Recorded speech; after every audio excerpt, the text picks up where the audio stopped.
Hey everyone, welcome to the Leadership Locker. My name is Rich Cardona, and on this podcast, we dig through the lessons of today's most exceptional leaders to help you break through your barriers. If you're trying to progress your career, if you are trying to accelerate your entrepreneurial journey, which I know you all are, if you're looking to have a smoother transition out of the military because it is incredibly difficult, then you're in the right place. My guests and I are going to give you the tools and the resources to accelerate your curve, help you surge, and just crush it.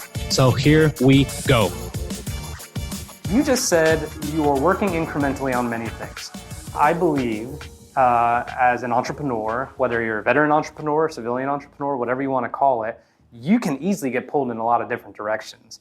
You have clearly mastered entrepreneurial income streams and businesses, so you can probably do a little bit of everything at once. But if you are starting out and you say, well, this podcast could be great, this video series could be great, this blog could be great, my website needs to get up, and I could sell my t-shirts on e-commerce, what advice would you give to those starting out to not overdo it and to really have a chance at success? Yeah, I think there's two principles that are useful here, Rich. The first one is I think it's important at the outset of any business idea to actually play it out and think about what the long-term income potential is of a particular idea, because sometimes there's just wildly different variations. I mean, for instance, I was shooting video this weekend. I'm going to be doing a promotional push for one of my online courses. So I was making these promotional videos. And so I was talking with a videographer who is an amazing videographer. And he was telling me that one of his sidelines that he was doing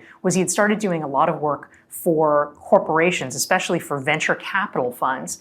And they were hiring him to go do promotional videos for their various portfolio companies. I mean, this is a really good business model. You have one client, the VC fund, and you can get however many, 5, 10 different engagements from I need to meet this person. Yeah, pretty great. And he also said, oh, and I was also thinking about maybe I could start doing workshops or training for small businesses.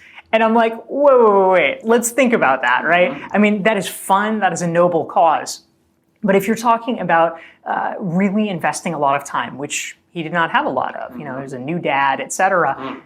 If you're talking about most small businesses, bricks and mortar, these are folks who often have very, very low profit margins. It is going to be tight for them. They are playing with their own money, not house money.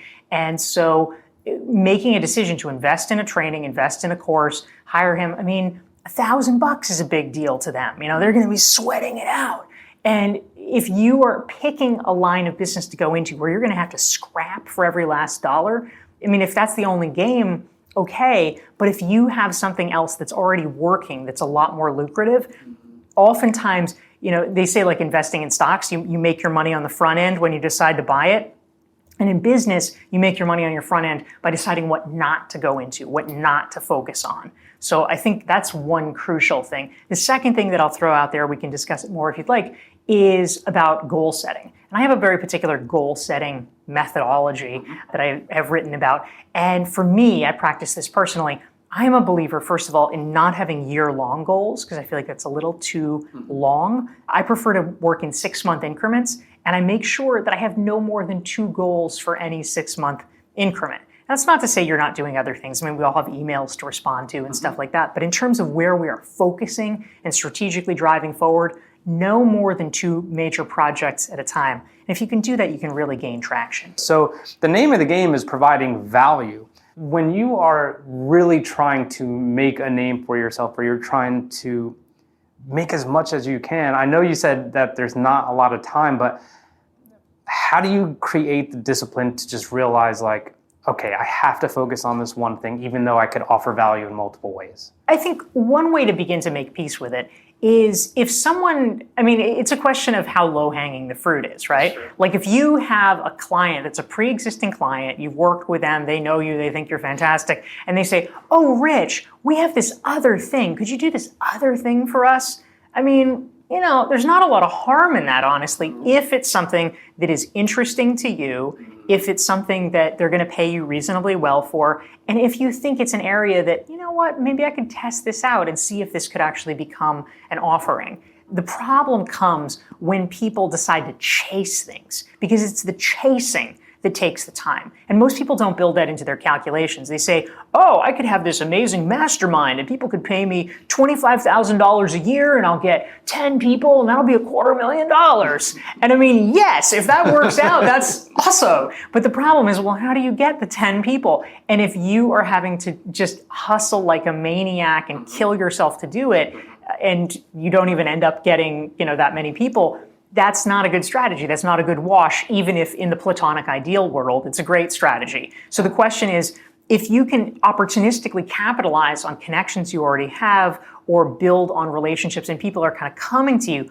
that's the best. Expand that way where it's easy and then you can grow. So I completely understand that. Now I want to talk to you about being the chase again in a different way.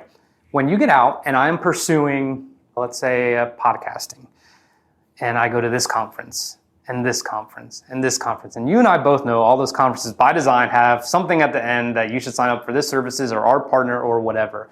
When it comes to that, what do you think about the capacity to kind of learn, or do you feel like that's something that, it's better off to just kind of try it and do it yourself and figure it out rather than invest in multiple courses? Because it's easy to get sucked into that trap. Yeah, there's certainly a lot of people that I know that have kind of gone down the rabbit hole of, oh, but I don't know enough about this, and so I'll learn this and I'll learn this, and oh, well, I really should get certified before I do that. And the interesting thing, which I think not a lot of people properly appreciate, is that learning can become a form of procrastination. And, obviously it's not the worst form of procrastination in the world. I mean, yes, it's different than playing video games. Yes, it's different than watching cat videos. You are getting something out of it. But the problem is you are procrastinating from the thing you actually really need to be doing. And it's pernicious because it feels virtuous. Oh, I'm advancing my business. Well, yes, you are, but in a theoretical sense that is not helping you pay the bills tomorrow, which oftentimes is what you actually need to be doing. And so I think the question is, how much do you need to learn before you can appropriately take action? I mean, that's the thing. If there's something that you must know before you can successfully land a client, let's say, then go, study that, do that.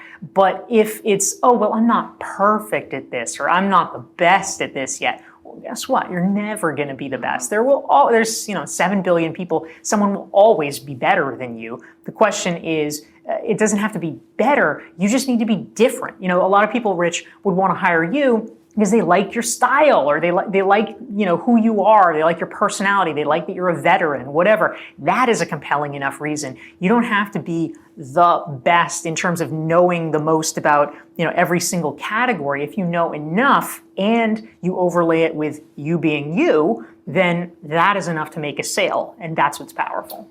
That's great. And I want to talk now about, this is like a super hot topic with everyone I talk to that has trying to start their own business. And I think we've discussed it before, but I want to recover it. Free work. You are trying to make a free name. I think you told me you did tons of free speeches at the beginning when you were trying to build your speaking career. Now you're charging a lot because you are a hot commodity. You have so much value to add and people want it. What are the guardrails when it comes to free work? Everyone's like, oh, no, it's going to cheapen you. Other people are like, do it, you could earn it. This is going to get you the name you need for another place. What do you think are the guardrails for that? I actually think that free work can be a very valuable thing. And you're right. There's a lot of people that push back. They say it's exploitive. You should never do it. But frankly, I disagree, because when you come in for free, it de-risks the equation for the other person, right? Even if you're charging a low fee, there's still some degree of risk, or, this cognitive weighing that has to happen. Well, is it really worth it? Do I really need someone to do this, or would I pay for that? But if you come to me and you say, I will do this thing for you for free. You might, Dorie, have not thought that you needed this thing, but you know what? How much risk is it if I'm giving it to you? Do you want to give it a try? And at that point, it feels like, well, okay, he's probably right. There's probably an upside. Let's give it a shot. And if it turns out that you actually are great at what you do and you're great to work with, I am going to be so enthusiastic about it because of the reciprocity principle that Robert Cialdini talks about in his work in psychology, that I am going to want to go, if I'm, a decent person, which most people are, I'm going to go above and beyond to shout from the rooftops, oh, hey, look at this thing that Rich did for me. Oh, Rich, let me introduce you to this person and connect you to that person and refer you. There's a level of gratitude. Whereas if you had come in and said, oh, hey, Dorie, I'll do this thing for you for $200. I mean, yes, that's affordable. It's probably a great price for whatever the thing is. But in my head, I'm saying, well, I didn't really even think I needed this thing, and I could use the $200 on a fancy dinner, so maybe I'd rather do that. So I think free is often the way that you can get in. And if you're doing it strategically with high profile, high value clients whose word will travel and who are good for you to be associated with, that can be very powerful. I love it. I read a stat very recently in the Bunker Labs annual report that 25% of veterans or military family members want to be entrepreneurs. But the actual stat of those who become it since 2011 is very, very small. Do you have any insight on why, and I say we because I took the leap, but what that initial form of reluctance is when it comes to pursuing your passion? I mean, the transition's hard enough. But what do you think it is that is holding us back from truly pursuing things that we dream about doing forever? I suspect that there's probably two things at play when it comes to veterans being reluctant to enter into entrepreneurship, even if it's something that they would really like to be doing, ideally. The first is that, as you rightly mentioned, it is kind of stressful and traumatic to have this reinvention into civilian life. Mm-hmm. And so when you are in the midst of so many changes, there is kind of an existential comfort that comes from feeling like, oh, there's a path and I will just get on that path. There is an escalator and I will get my toehold and then I will ride on the escalator and it will progress me the way things progress. And I think it feels safer, which goes into the second piece, which is, frankly, I mean, this is not just veterans, this is kind of society at large, but there is still what I would consider to be the myth that working for a company is a safer bet for your life and your career than entrepreneurship is. I mean, I discovered very early on, I had both, you could say, the fortune and the misfortune of discovering early on, I got laid off from my very first job. And so it hit me hard. Oh, this is not safe at all. It's safe up until the minute it's not. And then you realize, oh my God, wow, I miscalculated. And then all of a sudden you have zero income streams. For me, it took me 6 months until I found a job. I was laid off right before 9/11. And so the economy was terrible. It was very, very hard. And I'm just sitting there trying to scrape freelance gigs together and on unemployment checks. So it's not the place that you want to be, but there is the cultural myth that it's entrepreneurship that's risky. One of the things that I try to do in the spirit of fighting back, because I actually feel quite strongly about this in my book, Entrepreneurial You, is to talk about the value of creating multiple income streams. Because if you have a table and it has one leg and that leg gets chopped off, well, you're sunk. But if you got 4 legs, 5 legs, which if you're an entrepreneur, you probably have 3 or 4 or 5 clients or however many, you know what, one goes away. Sure, it's not great, but the table is still standing. And there's really something to be said for that if you are somebody who's trying to provide for your family. The last thing, and I know we got to wrap up, I got the signal, but tell me or tell us, our community, who entrepreneurship is not for. It is cool to a lot of people, and you even just said it might be safer than traditional workplace, which I found traditional workplace was not for me either. And I'm in this. This cannot be plan B. This is plan A.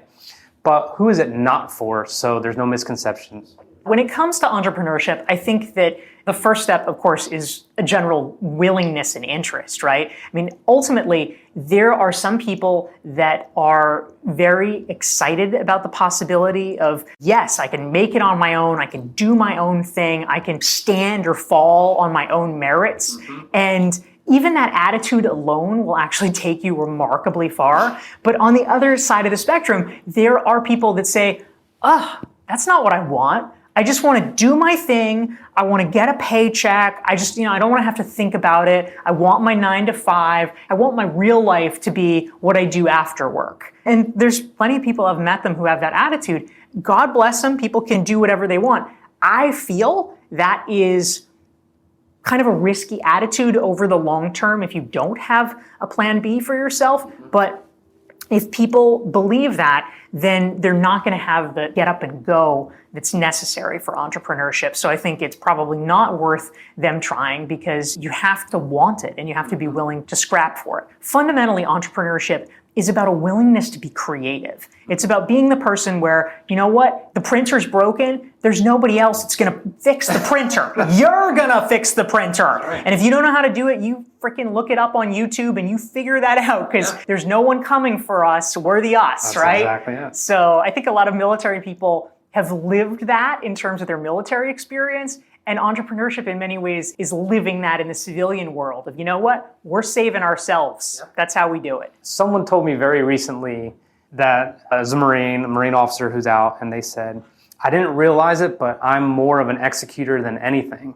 And it's not a bad thing, but when you venture into this world, it's like, you're right, you are writing the mission, the vision, and the values, and that is an undertaking like no other. You're hiring, you're firing. I mean, everything falls on you. So I understand completely, and I love your points. You have 3 books, amazing books. Where can people find you so they can hear more, learn more, and maybe attend a mastermind one day? Yeah, thank you, Rich. My books are Entrepreneurial You, Reinventing You, perhaps especially apt for veterans in transition, and Stand Out. And if folks are interested in kind of getting a taste of it, I have a free resource, which is the Entrepreneurial You Self-Assessment. And folks can get that for free at DorieClark.com/entrepreneur. Thank you for listening to The Leadership Locker. For more about us, how we can serve you, and for other episodes, please visit richcardonamendia.com/podcast. If you liked this episode a lot or little, please don't forget to subscribe so that way my guests and I can continue to deliver some heat and get you the knowledge that you want. Don't miss an episode. And please join our Facebook group so you get much more exclusive content. Take care.